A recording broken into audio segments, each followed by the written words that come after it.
My pleasure to introduce and compare this Wren Talk, which is the 11th in a series which began as part of the fundraising mission to restore the Wren spire of the church, which was successfully achieved with the enormous help of the church and its reserves, of course. And I'd like to thank St Bride's again for hosting this event, and the rector, Alison Joyce, a great supporter of the event, and also the Wren Insurance Association for their ongoing backing for this programme. You'll see from the images that there are very large head and shoulders shots of myself and our speaker this evening, Rory Coonan, and a rather reduced version of Sir Christopher Wren. But of course, Wren was, is, and always will be the star of any show in which he appears. Our speaker this evening, Rory Coonan, is a former Director of Architecture at the Arts Council. He's been a client and a patron of architecture, working directly with the commissioning of buildings as well as drafting policy for government.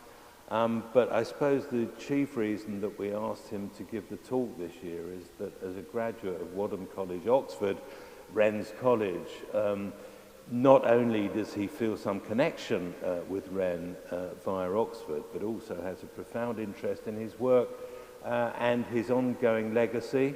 And as I'm sure he might mention later on, he's connected with events and celebrations in 2023 of Wren's tercentenary, which I'm sure will be marking at next year's Wren Talk at St Bride's. The title of the talk this evening, Christopher Wren Before Architecture, we might shorten that. I mean, in a sense, this is Wren before, quote, Wren, a considerable life before he became an architect. I'm looking forward very much to hearing what Rory has to say. So welcome to you all here, and welcome also to those people who are watching this talk. It's being live streamed across the world, actually, and will be available on catch-up for anyone who couldn't make it this evening. So without more ado, please welcome Rory Coonan. Thank you, Paul. Good evening, everybody. And thank you, Paul, for your kind words. And this is my first time speaking at St Bride's. I hope not the last. So you can't say to me, "You're back." Dear, dear, dear. I'd like to acknowledge the kind assistance of others in preparing this talk. The librarians, respectively, of Balliol and Wadham Colleges in Oxford, the archivists at St Paul's Cathedral and the Royal Society, the Wellcome Trust, London Transport Museum, and the British Architectural Library. Now, let's hope this technology works.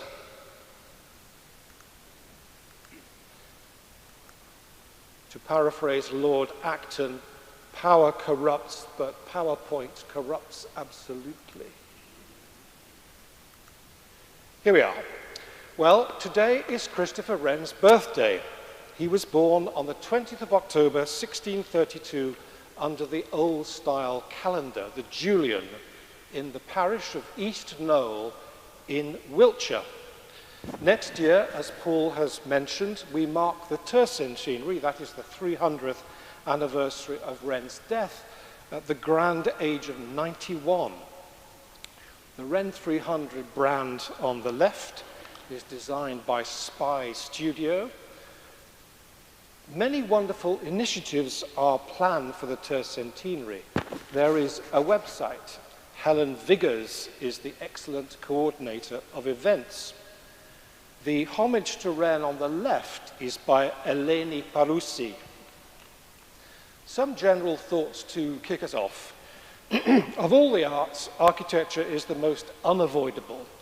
We can turn up our noses at poetry, we can close our eyes in front of pictures, we can stop our ears to music, a bad play, tiptoe out of the theatre, and dancing is not compulsory.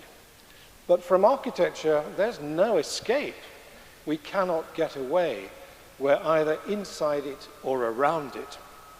For this reason, I have always thought that architecture is too important to be left to architects alone.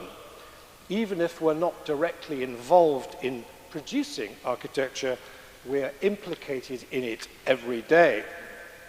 So I think we're all entitled to an opinion. Winston Churchill, always a good person to name in a talk, put it neatly: we make buildings, then buildings make us. My motive today in elucidating the astonishing career of Christopher Wren is simple. It's to tease out Wren's formation as an architect and to identify the ideal ingredients by which we can make better buildings for everyone. I'm not an armchair observer, and Paul has alluded to my history. I'm not disinterested, and nor am I a slave to contemporary fashion.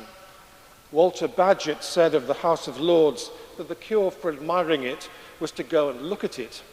I sometimes feel the same when I look at recent contemporary architecture, including, I may say, recent towers in the City of London.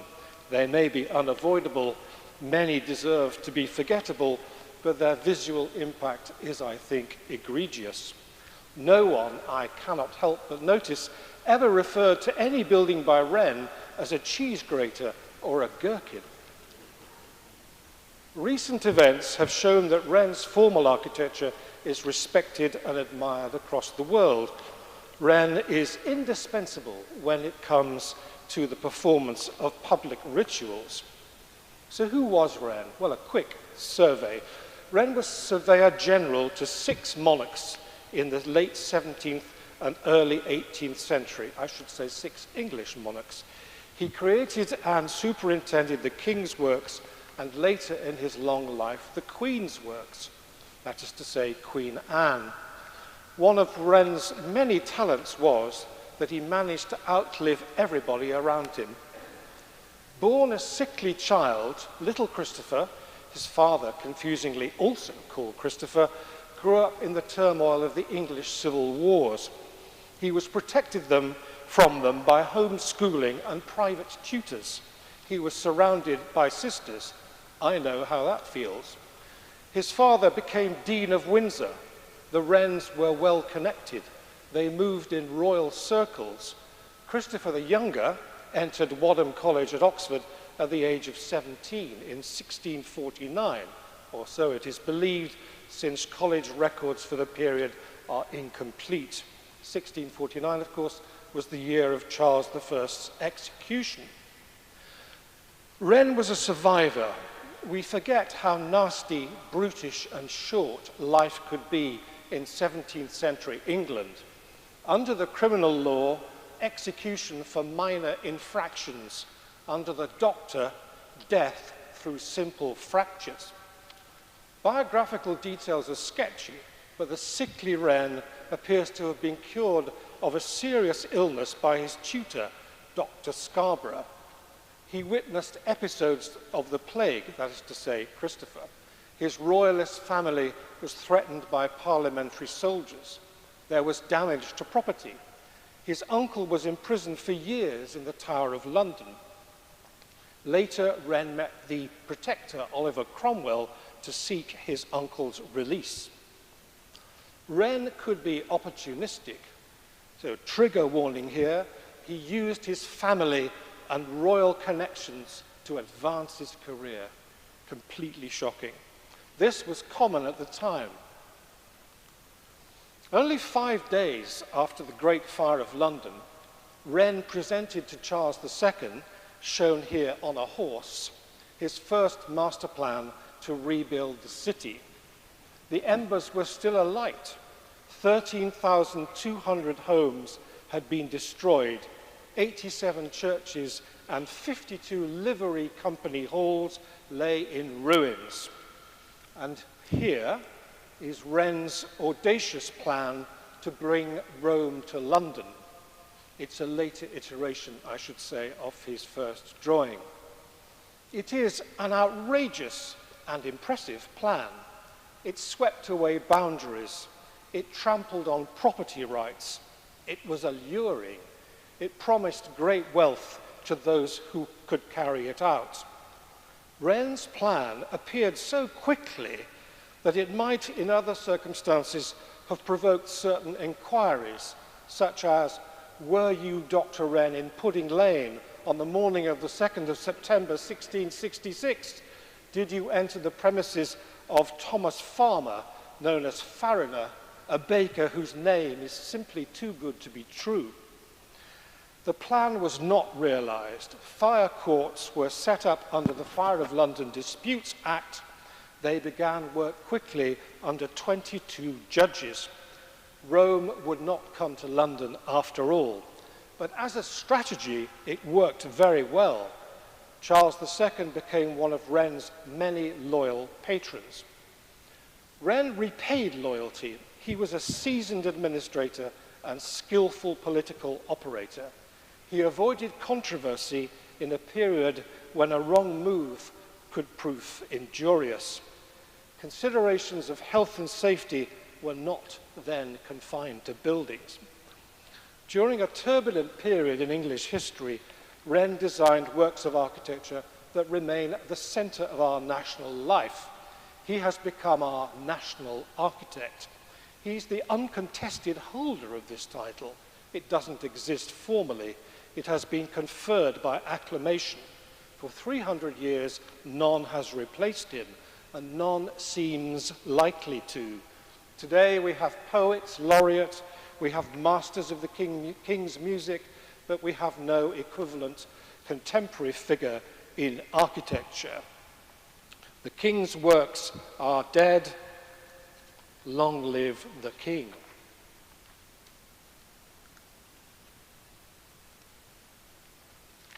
So now we've lost a picture. We should have the Closterman portraits, but it's not there. So we'll move on.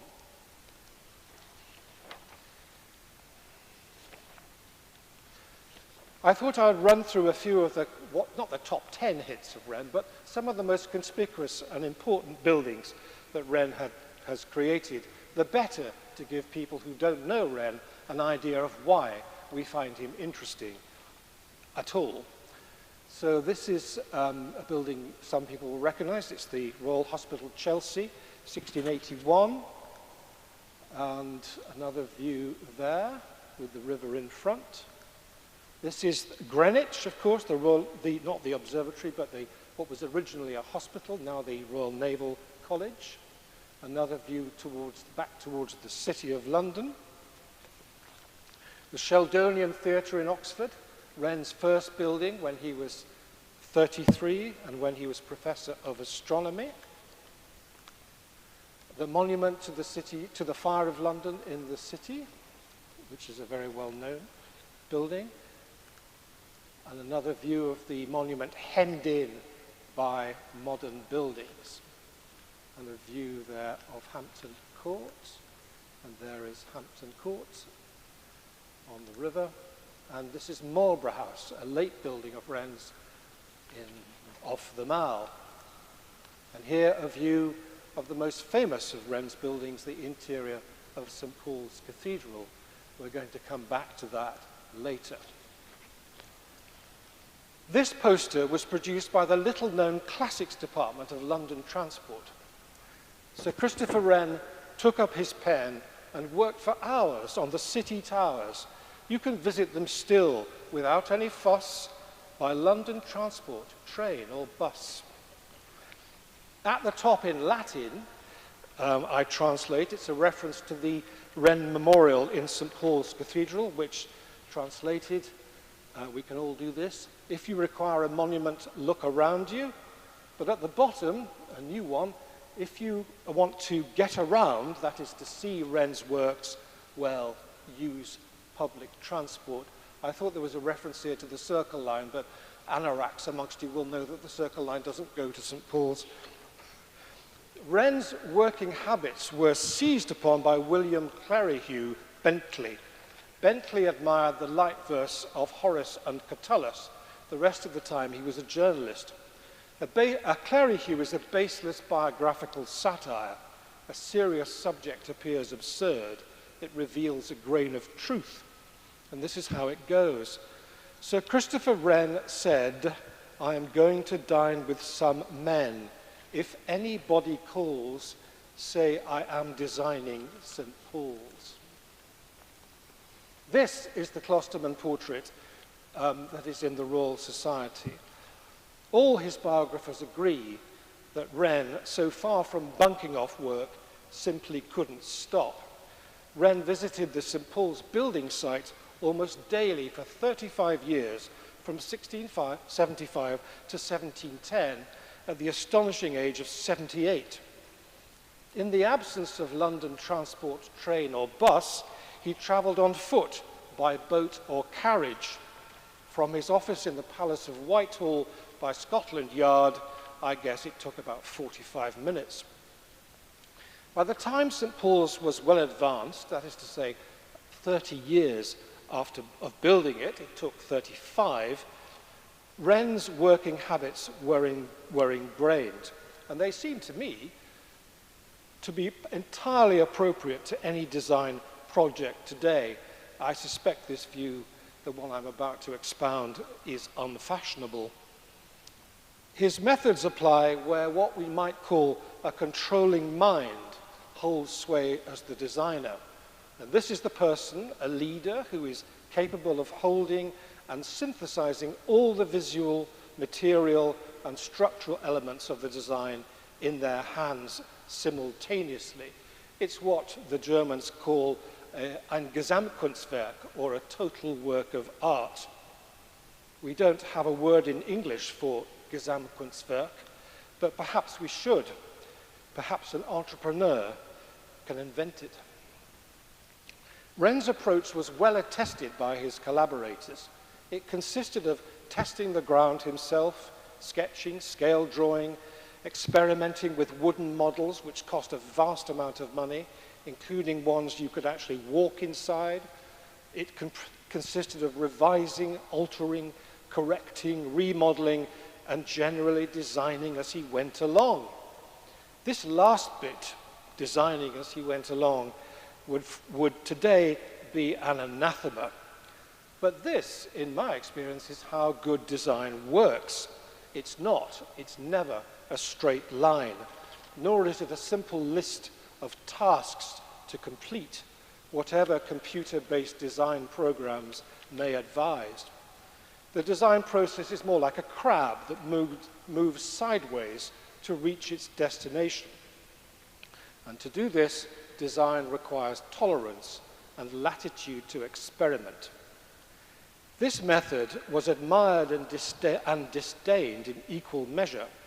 Admired, that is, by other architects, including Wren's pupil Nicholas Hawksmoor, and disdained in Wren's later years by those who signed the cheques.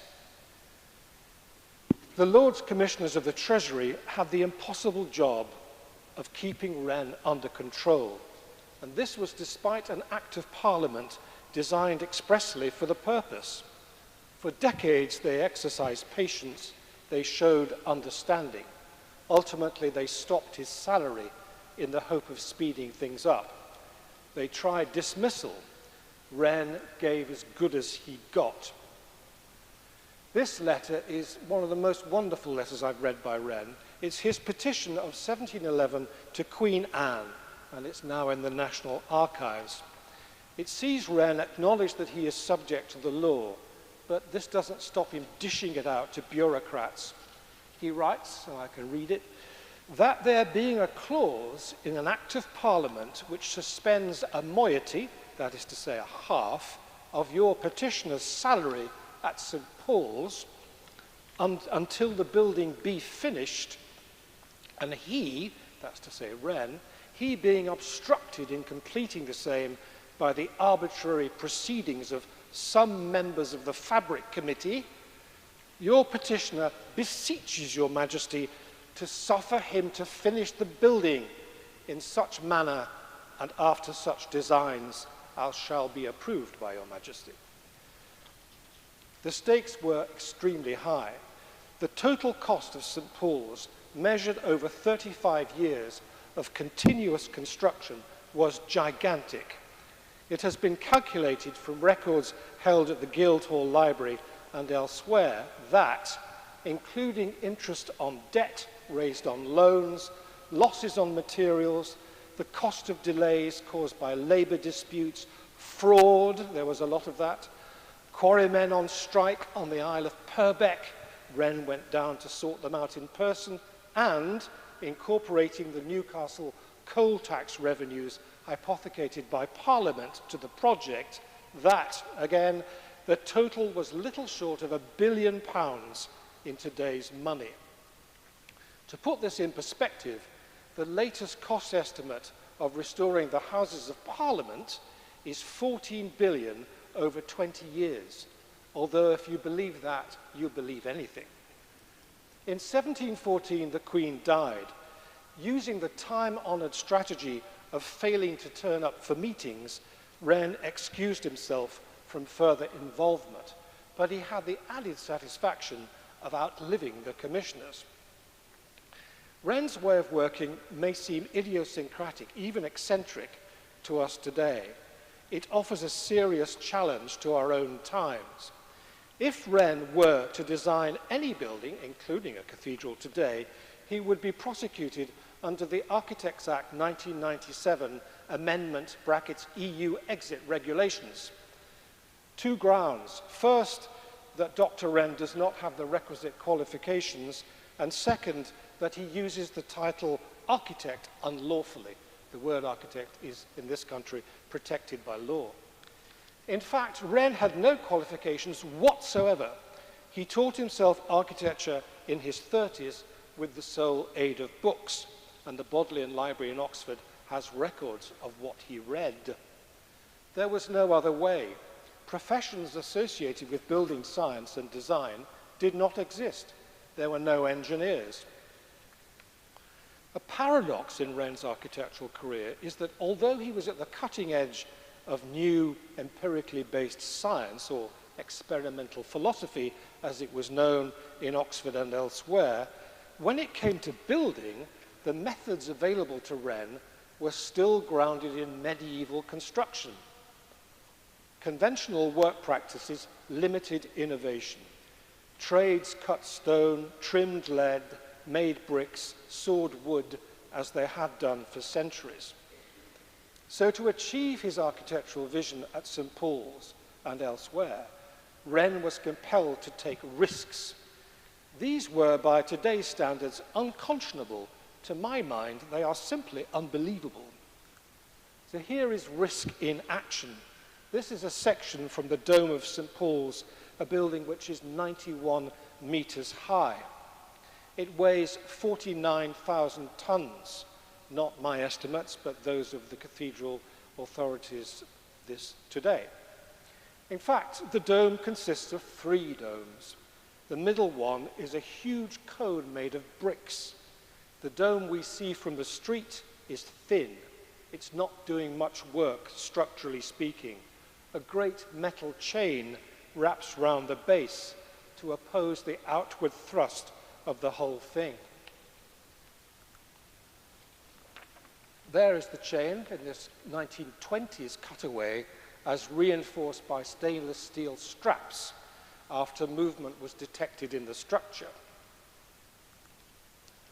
And here in 1925 is the construction in stainless steel of this vast ring, which it was intended and indeed succeeded in reinforcing Wren's original chain, which was covered in lead and other materials.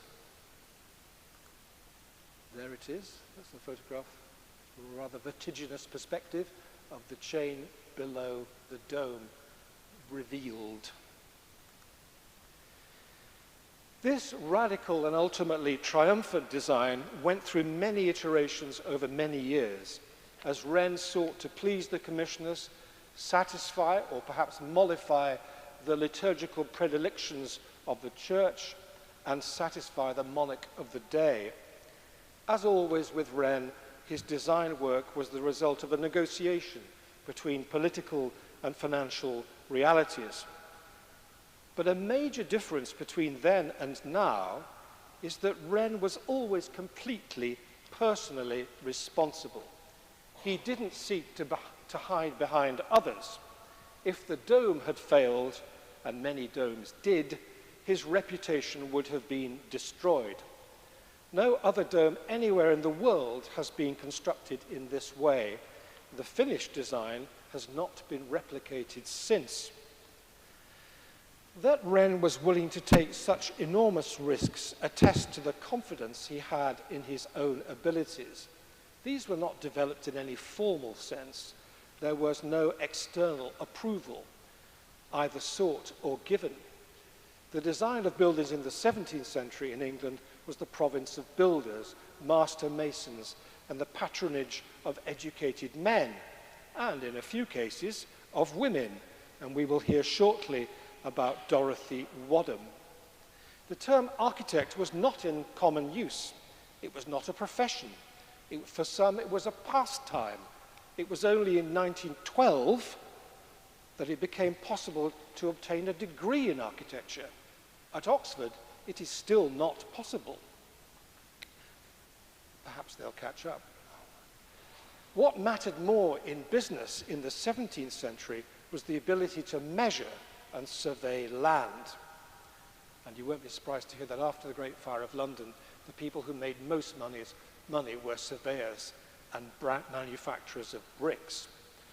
Educated citizens of the period were probably aware of Vitruvius, whose creed, that of a Roman architect and military engineer of the 1st century BC, is still relevant today. Vitruvius said that buildings should be strong, useful, and beautiful. His ideas informed medieval architecture. They were rediscovered by Alberti, the 15th century scholar and philosopher.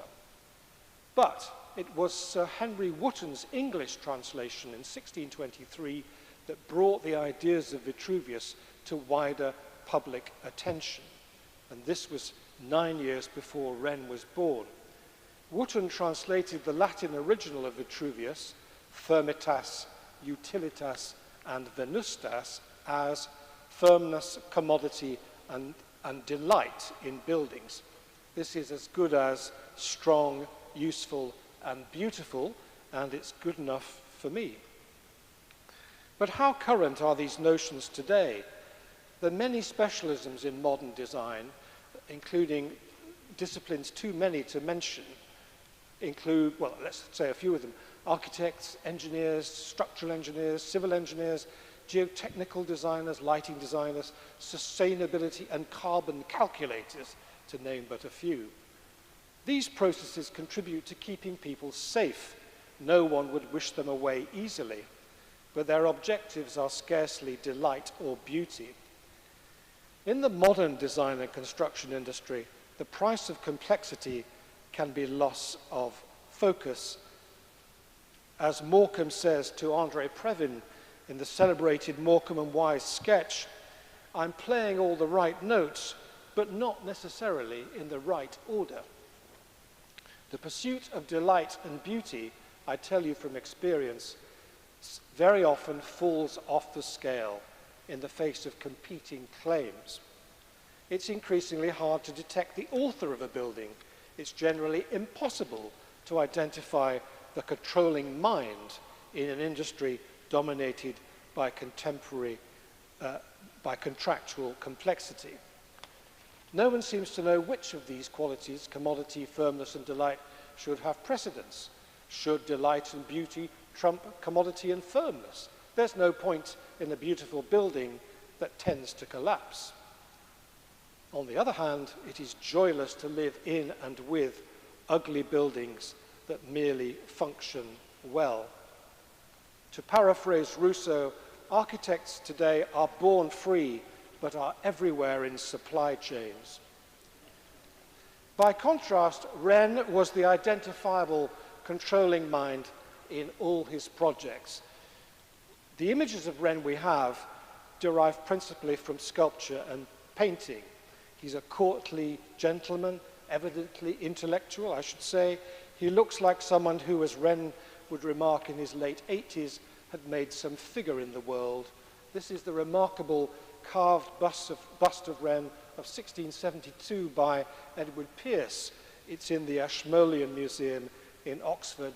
It shows Wren in his late 60s, but he still presents a somewhat dashing and attractive figure. The portrait by Sir Godfrey Kneller is in the National Portrait Gallery. It was completed in 1711 when Wren was 79, the year, in fact, in which St. Paul's was opened. Incidentally, Kneller lived in Covent Garden and was married here on this spot, in this church, in 1704. His great portrait has become the key reference image of the man. Wren holds dividers, suggesting unfinished work. Does the picture celebrate a task well done, or is it just another day at the office? These are Wren's own dividers, by the way, now in the custody, the care of the Royal Society. Wren's office drawings had first to be set so many inches to the foot. For younger listeners, a foot is 300 millimeters, an inch is 24.4 millimeters. And it's always wise in an office to put your name on tools. You never know what can happen to them. They might go astray.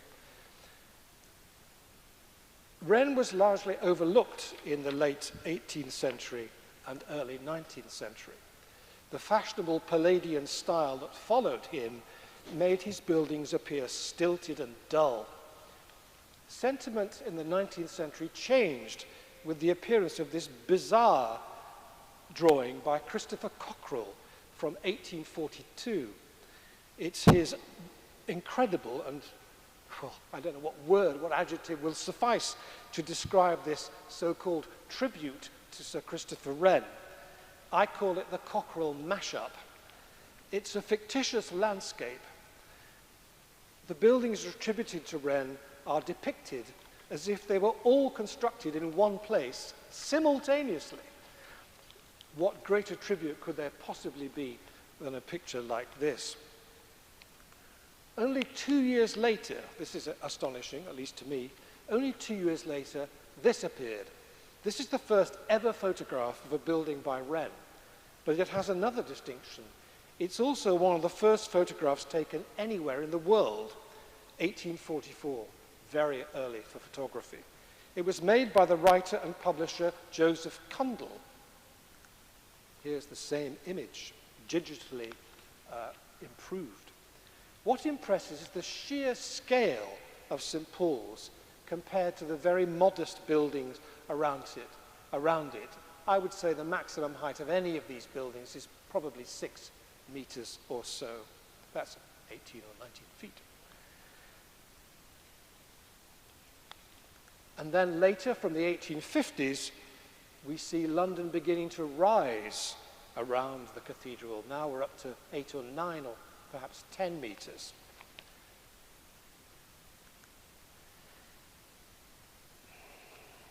Over the 19th century, Wren was rediscovered.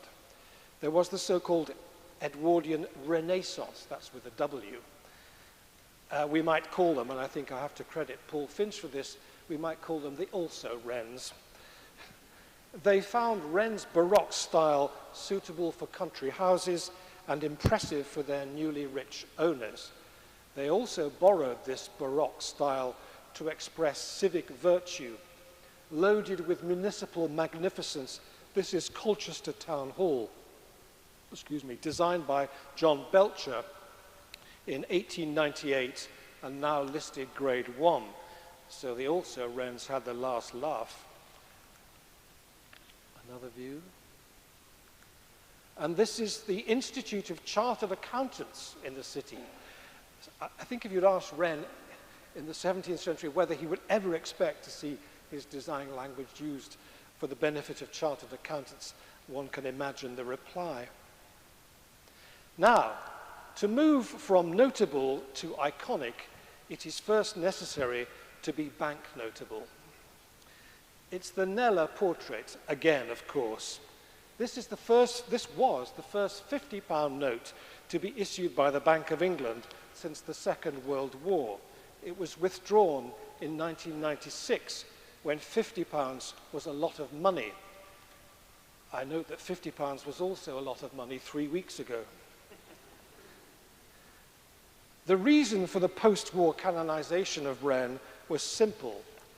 He was indeed a rare specimen, but his greatest building had by then become a symbol. This is the iconic photograph taken by Herbert Mason in 1941. In 1922, which was the bicentenary of Wren's death, St. Paul's was described by the Royal Institute of British Architects as the parish church of empire. But during the Queen's funeral, I distinctly heard the Channel 4 television journalist Matt Fry describe it as the symbol of the British state.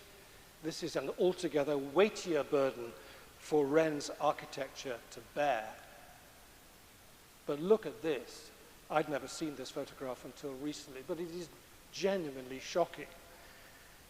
After the war in 1945, the scale of the destruction was laid bare, and the miracle of St. Paul's survival became even more obvious. Here it is, gaunt amid the ruins. In 1945, the rubble moved away. And here, a wonderful picture of a direct hit, a bomb going straight through the roof and landing neatly drilled into the floor. So much for the zenith of Wren's reputation. But what was its origins? What were its origins? The best place to look for the source of Wren's singular and controlling and polymathic mind is in his adolescence and student days. This is Wadham College in Oxford, founded in 1611. This is the 1675 engraving by David Logan. There are Oxford and Cambridge colleges with fine buildings by Wren, but this is the edifice that made Wren. Wadham is unique in two respects. Firstly, it's the only Oxford college founded by a woman, Dorothy Wadham, and secondly, it was built all in one go. The style of Wadham is Jacobean Gothic, based on a medieval college base plan comprising chapel, hall and lodgings, with rooms facing inwards into a quadrangle. There was also provided a cemetery, which I believe was omitted from the prospectus for future entrance on the grounds of discouragement. That bit's made up, by the way. I can confirm through personal and moving testimony, arriving at Wadham as I did in the autumn of 1973, yes, that really is me, is that while spacious, Wadham was not sumptuous. This is Wadham in the late 19th century, before the advent of the car. When Wren matriculated at the university, that is, joined in 1649 or thereabouts, Wadham had been open for just 30 years. Its stonework must have retained sharp edges. The then warden of Wadham, John Wilkins, drew Wren into a group of experimental philosophers whom we might now call physicists or scientists. They congregated at Wadham. Some, like Robert Boyle, he of Boyle's Law, which of course you all remember, were not strictly members of the college. It's generally thought that Wren was under Warden Wilkins' wing at Wadham. He may even have lived in the warden's lodgings to the left of this picture. Wren kept rooms at Wadham for about 13 years. This is far longer than the usual undergraduate tenure. He came back to Wadham in 1663. It overlapped with his time at All Souls.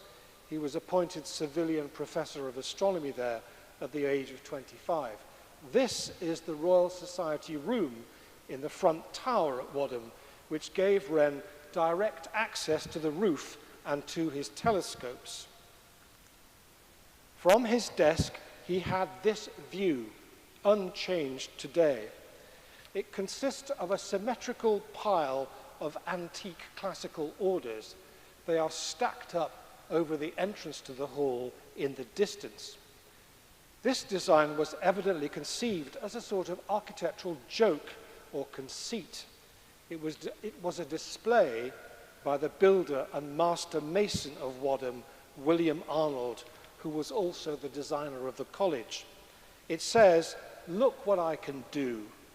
The columns, arranged like tiers of a wedding cake, are merely superficial. They're not doing any structural work. Wren had observed this collection of architectural details since he was 17 years old, up from the country. We can only speculate on its effects on him as a budding architect, because I found no record of his view of the inside of Wadham. Wadham was critically important to Wren's development as a mathematician, geometer, and master of geometry. It was the cradle of his professional astronomy and the scene of his association with like-minded experimental philosophers.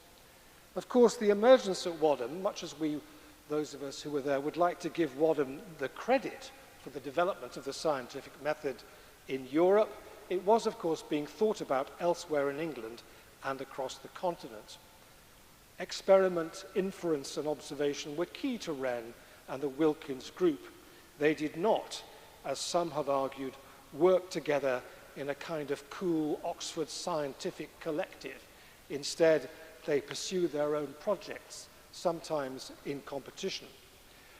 Wren's many inventions included a transparent beehive, a hygrometer to measure humidity, and a double writing device for making 2 copies of a document simultaneously, a device which caught the attention of Oliver Cromwell, though who knows what he might have used it for.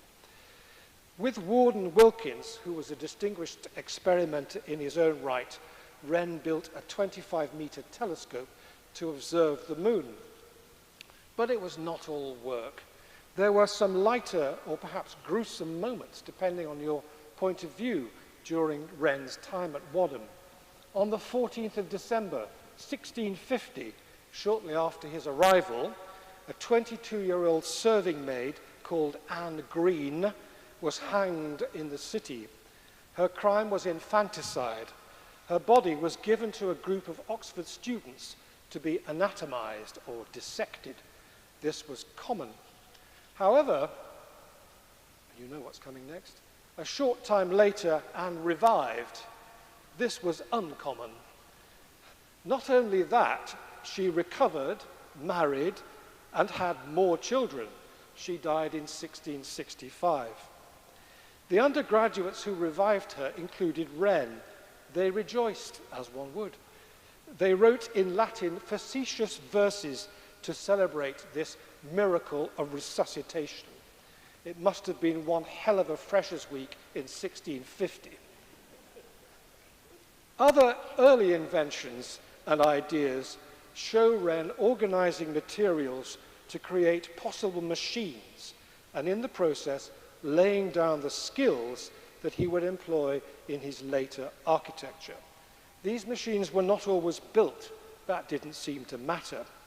For him, I think they were rich speculations. According to copies of entries in the registers of the Royal Society, Robert Hooke was sometimes instructed to go away and build them. I mentioned earlier that in Wren's adolescent years, they were spent in the household of Charles Scarborough, a family friend. Scarborough taught him maths and geometry.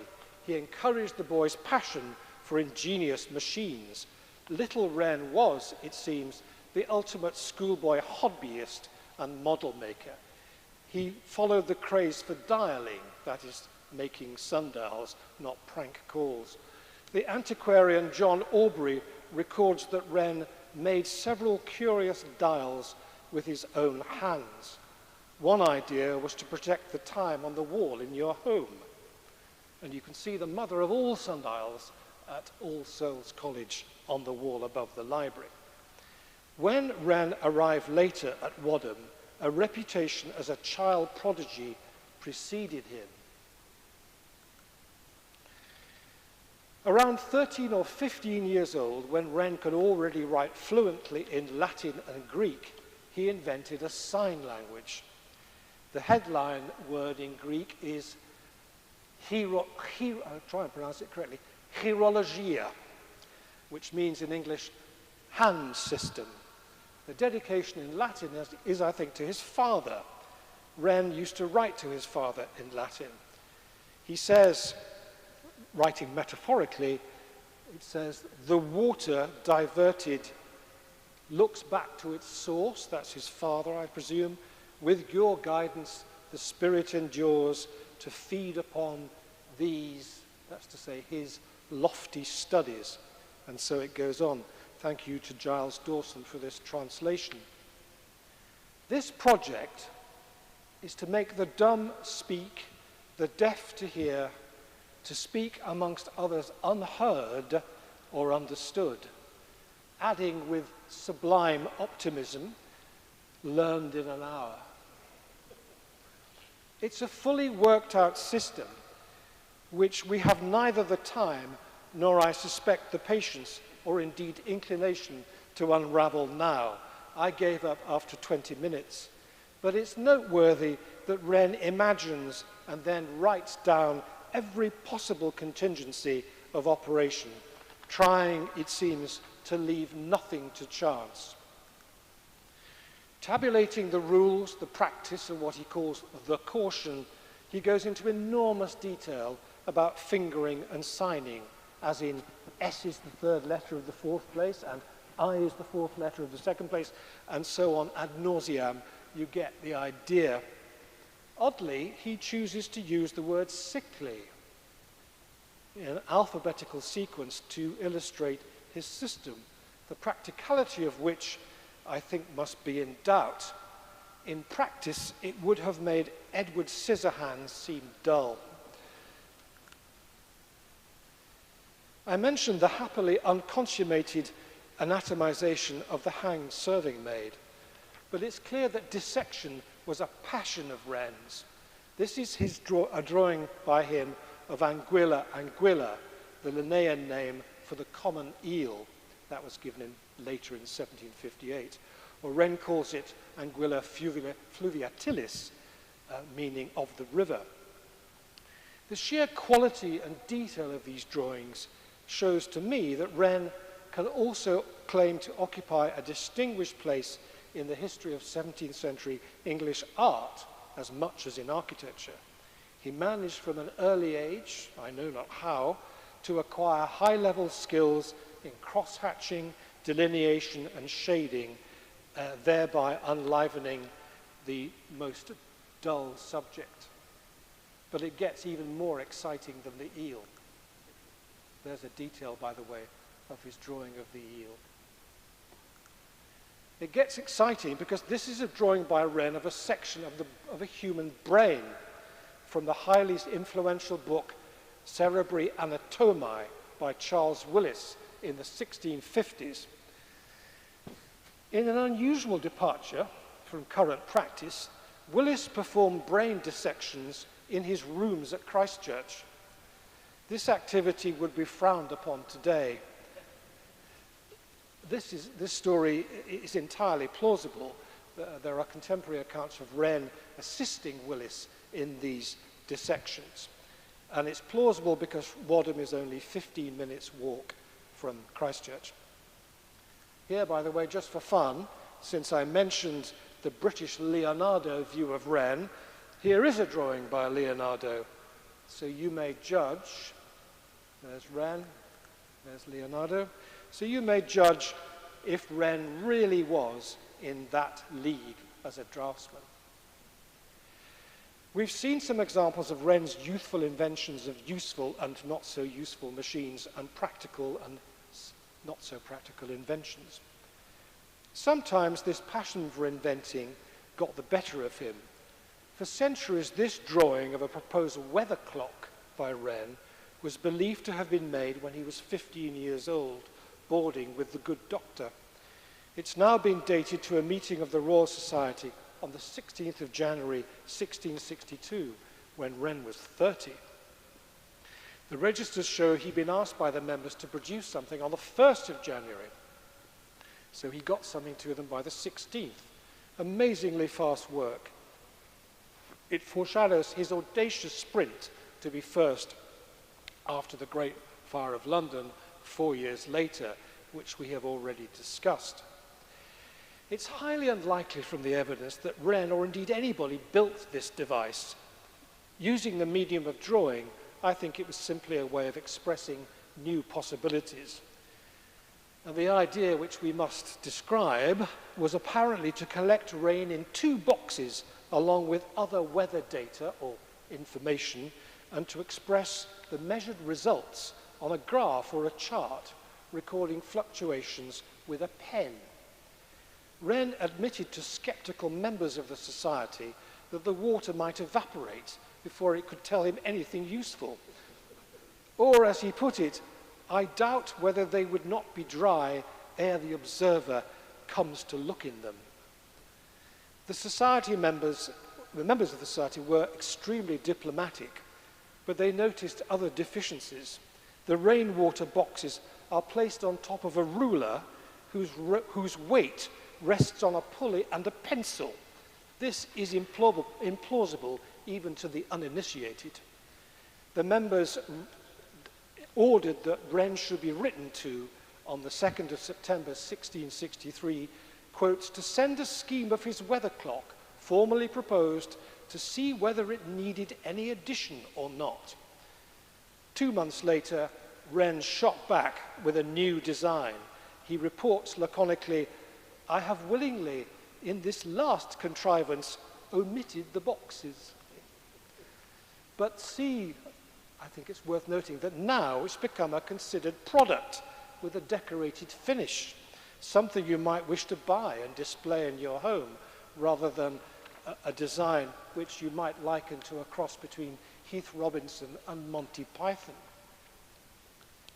This is Robert Hooke's microscope, whose career at Wadham, I think, was as distinguished almost as Wren's, and whose later career was at least as interesting architecturally. This brings us neatly to this.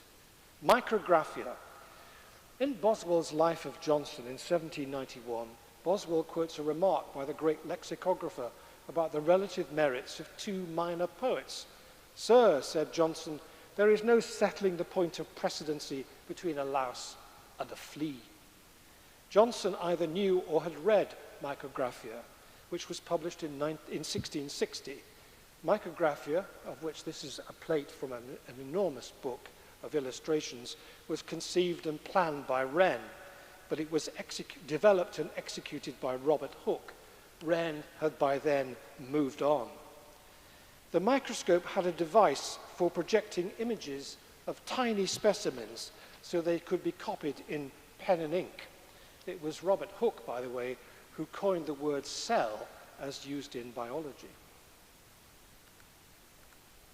Micrographia was the first world scientific bestseller. For the first time, ordinary people could see a hitherto invisible world in miniature as revealed by the microscope. They could themselves settle the point of precedence between a louse and a flea, because for the first time they could see them properly. And there they are. Now we come to Saturn, which, as you all know, in October is high in the sky and very visible in the evening. In 1658, Wren produced De Corpore Saturnae, the body or form of Saturn. He was working on the roof of the tower at Wadham, which we've seen already, using new improved telescopes. He suggested that the planets were surrounded by a thin ring shaped as an ellipse, which touched Saturn as its narrowest points. He described that elliptical corona, which, touching the globe, I think we can see it there, at two equidistant points from the poles, represents the shape of handles. And this is a model of Saturn designed to adorn a telescope pedestal at Wren College, where Wren was also professor of astronomy. However, Wren gracefully conceded later that the Dutch scientist Christian Huygens' idea of Saturn, with a fully detached ring around it, was correct. Wren said, "I love the invention better than my own." Wren was also active in solving problems in mathematics, but I've observed that there is invariably a practical motive somewhere. This is his drawing. Oh, we've lost something. We have no signal. There it is. This is his delineation of hyperbolic cylinders, which have now disappeared. Let's try and recover them briefly. No. There you are. Grab them quickly. There are 3 further pages. Oh, I think we've lost them all. Never mind. Technical crisis here. There are three further pages of mathematical proofs, but it has a practical application. The 2 revolving cylinders that you saw and which you now no longer see have their axes inclined and work against each other to form a grinding apparatus to fashion glass lenses with curvature. And now, let's hope we can come on to the dog.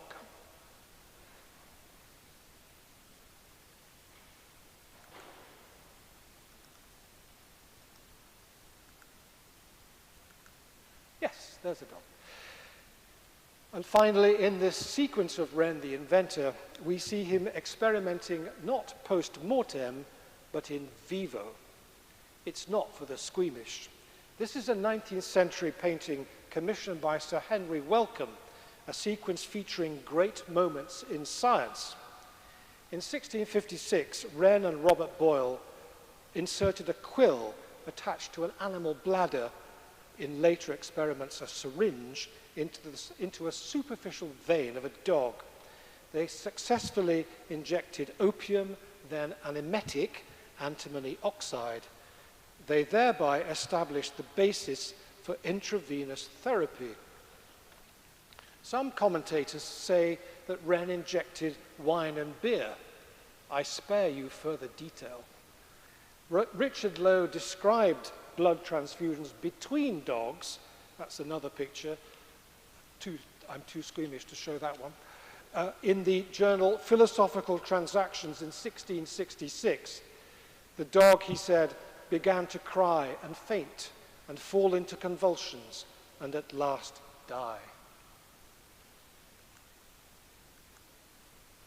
I want to end by returning to St. Paul's and to the mature Wren at his most artful and frankly his most cunning.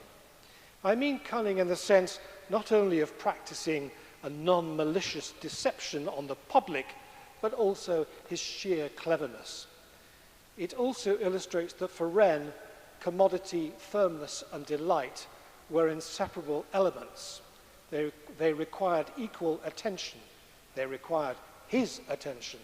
None was more important than any other. To see this, we have to climb onto the roof of the cathedral. This adventure is not for the faint-hearted. If you go on the roof below the dome, you find you are in a world hidden from view. This comes as a shock. The 19th century Roman Catholic architect of Parliament, A.W.N. Pugin, was no fan of St. Paul's. He thought it dishonest. It was, he said, one building inside another. And this is a small section of the vast outside wall of the cathedral. It is some 30 meters off the ground and is viewed here from the inside. It's actually an uncovered void. It's about 15 meters high. The kind and helpful archivists providing us some scale. So here's what I mean. The section of wall we have just seen is top left on this drawing, on this section. There is a flat roof below on which people stood. On the left is on the black line on the left is the wall outside, this wall. But on the wall outside there are blank windows. You can't see through them. The public down below on the street, about 50 meters below, imagines that this is the side of an enclosed cathedral, but they are mistaken. There's another building inside. The purpose of this huge device, which is repeated around the perimeter, is concealment. These distinctly unlovely and workaday buttresses are designed to be hidden by the walls. They carry the outward thrust of the choir and the nave. They transmit these forces to the ground. And here's the section again, and you can see the step-like designs on the right going right down below your feet and back into the outer wall.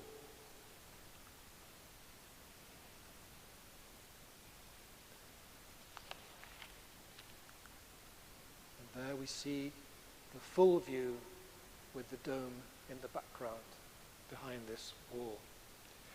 So in a lecture concerned with the beautiful in architecture, it might seem strange, even perverse, to end with something ugly, something you might think resembles a builder's yard.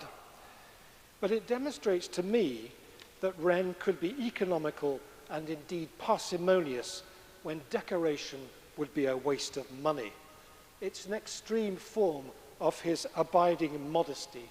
He wasn't a show-off. He knew from vast experience exactly what counted and where to commit resources. Avoiding reckless economy, he focused always on the main mission, which was to create a durable and self-effacing monument to the English Protestant Church. My overall assessment of Wren's extraordinary life as a polymath is that from an early age he thought for himself and not of himself. And I don't think a better judgment could be handed down on our greatest architect. Thank you.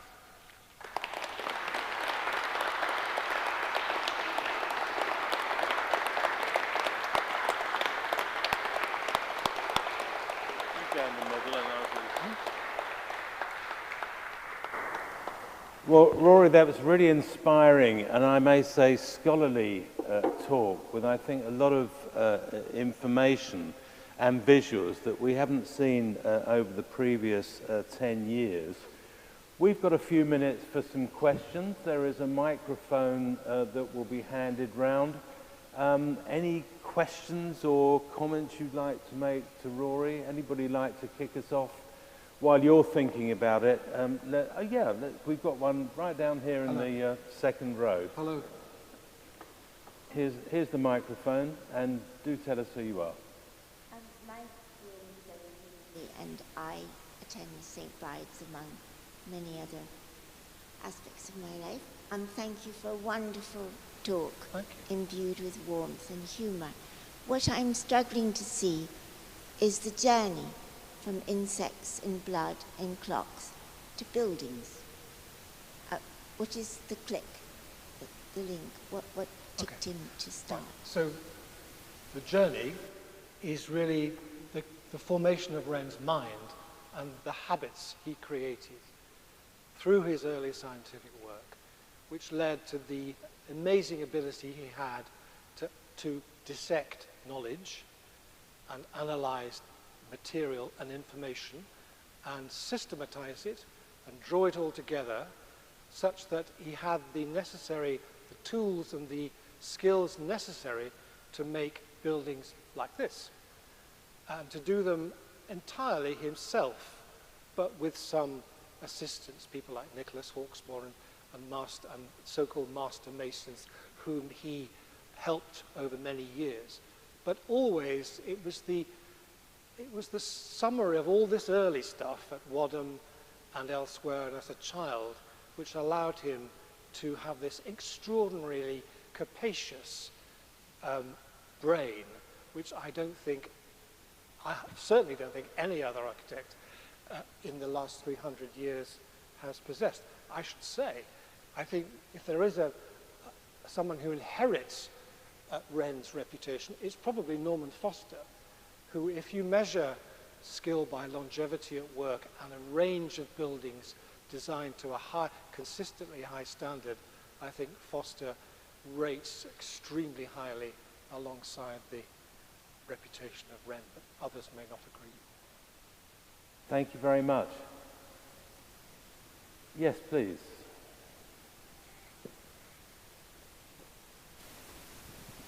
Hello, I'm Owen, a graduate at Alan Baxter, and I was kind of wondering where would you draw the line sort of between the sort of opinion that it's a fake building, that the structure is lying to you, and sort of genius? Could you compare it almost to the castle at Disneyland, where it achieves the obvious aesthetic that it wants to, but we know underneath that it's probably just made of steel and concrete?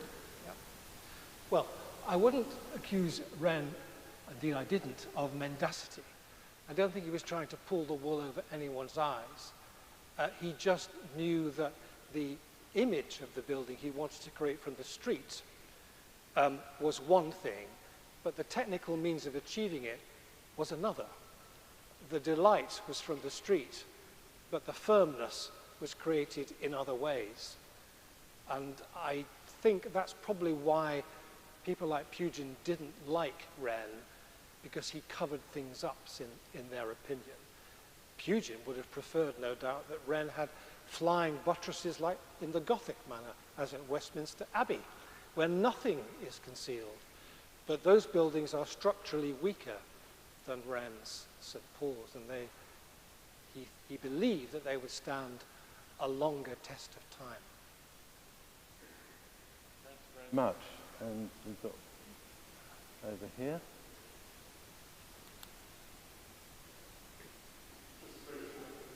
Did Wren travel? Wren went abroad once, didn't like it much, came back, and never went again. He went to France. He bought lots of books and met Bernini, of whom's design for the Louvre, he said, "I would have given my skin," quotes. But it wasn't a long trip, and as I said, he never ventured abroad again. And as I said earlier, in his view, I don't suppose he needed to. Books gave him everything he needed, which to us sounds astonishing, but it was true. Thank you. Yeah. Good evening, Rory. Richard Wolfe from the Collections Department at St. Paul's Cathedral. I'm fascinated about Wren before Wren, and we're obviously looking into Wren 300 ourselves at the Cathedral. Now, you mentioned that the Sheldonian Theatre was his first commission at the age of 33. Before then, he was a mathematician, a theologian, a scientist.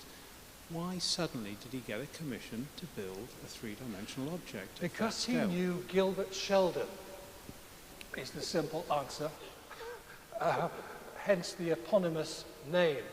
There's no point in going into the details, but it was from a personal connection to Sheldon, who I believe was Lord Chancellor, but he was connected to the university, and that's how it began.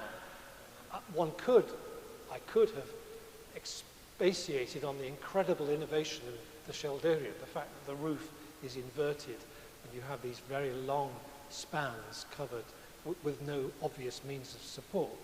But it's not generally regarded as one of the most beautiful buildings by Wren. Did he regard architecture as a branch of mathematics and geometry, or was there an additional artistic impulse behind it? Well, I think that he had looked at classical models, Roman and Greek, and seen from books how the ancients, as he called them, managed to create great buildings. But he was never convinced that the techniques that they adopted were efficacious for the country. And he resolved, I think, to innovate so far as he could while preserving these sort of ancient values, if you like, of architecture, which is mainly church architecture, let's face it. The Ashmolean design was based on a Roman temple, but he didn't really understand it terribly well by common consent. Thank you. Yes, please, there are two there. We'll take the first one first. Yes, Ian Locke's St Bride's. Well, I think the amazing thing to me is the sheer volume of the work that Wren and other great achievers in their fields undertook. Was his approach industrialised? I.e., did he have an industrialised approach through his office? Or? A lot of work has been done on Wren's drawing office, and we don't know an enormous amount about it, except that he had his young architects who provided drawings around him, and their job was to generate, there are some great images I rushed over quickly, but of Hawksmoor's drawings of the dome. I mean, Hawksmoor is at least the equal of Wren in drawing, I think, and that's the subject perhaps for another lecture. I'm not making any suggestions here, not me, but I don't think it was industrialized. We shouldn't use words which, I mean, the industry didn't exist then, but I think he had an office that he superintended, and it was a constant production line, that's an industrial metaphor I know, of drawings and copies of drawings on paper. They didn't use expensive material, they used cheap paper, and they would prick pins through lines to make copies, which was regarded as the ultimate copying device. Thank you. And thank you very much for the very interesting talk. My name is Joshua McManus from Plan A Consultants. I'm just curious, clearly Wren had such an illustrious career, but what about a family man, as a husband or father? Do you have any information on that side of things? Wren married Faith Coghill rather late in his life and had children. His children were not homeschooled as he was. He sent them to that well-known comprehensive school near Slough, Eton College. And so homeschooling may have been thought a good idea for big Christopher, but it wasn't good enough for his children. Faith Coghill then died, and he married again. And I don't think there was any issue of that marriage. But Wren, from all the accounts, and one should be careful of attributing to him biographical stuff, which I try and avoid, as to his character. But the general account of Wren is that he was a thoroughly decent bloke, not given to choleric outbursts or anger, genuinely consultative, but he was the boss, as you saw from his letter, his petition to Queen Anne. Little Christopher wrote a wonderful book. That's to say, his son wrote a wonderful book about himself called Parentalia after his death. And Parentalia is one of the most unreliable sources of information about Wren. There are copies in the RIBA, I think in the Royal Society, and Wadham has one as well. So it's all rather murky after Wren's death. The accounts we have of his life are retrospective and often give rather too glowing account of the extraordinary figure that he was. I think this is an appropriate moment to draw to a close. Can I again thank the Wren Insurance Association for their ongoing support for these talks, and of course the St Bride's and the Rector Alison Joyce for their support, but chiefly of course to thank Rory Coonan this evening for, as I say, I think a very scholarly talk, and it's triggered off various thoughts in my mind. For example, the way that Wren's transition from, as it were, natural science into the world of construction. And of course today, it's rather reversing. I mean, many architects have got a profound interest in nature and actually want to make their buildings look more like insects than acts of natural geometry. And those questions about energy and efficacy have turned out to have quite different resonances to what Wren might have considered. And the other thing that struck me was the Wren's practical nature, which is that idea of form follows function, and therefore everything has to be kind of in detail justified on a kind of faux scientific method. From Wren's point of view, the function of those walls was also functional. Yes. It just had a different function to internal use. It nevertheless was functional. Yes. And I think that the interesting thing, one of the interesting things about that is the extent to which that idea of honesty in architecture, as opposed to function and how you design it, has played through from Wren onwards. And one could imagine, I remember writing a sketch once which began with 3 characters, and one said, oh, hello Hawksmoor, hello Wren, oh goodness, here comes Vanbrugh. And you imagine that these sort of mighty architects were simultaneously designing wonderful things, but also quite possibly meeting in a local pub, probably over in Southwark, where Wren lived for so long. There must be a play in that book. There must indeed. Thank you very much for your attendance this evening, and thank you for all those people who've looked in on live stream and may be looking in on this lecture on Catch Up. Good evening, and chiefly, thank you very much to Rory Coonan. Thank you.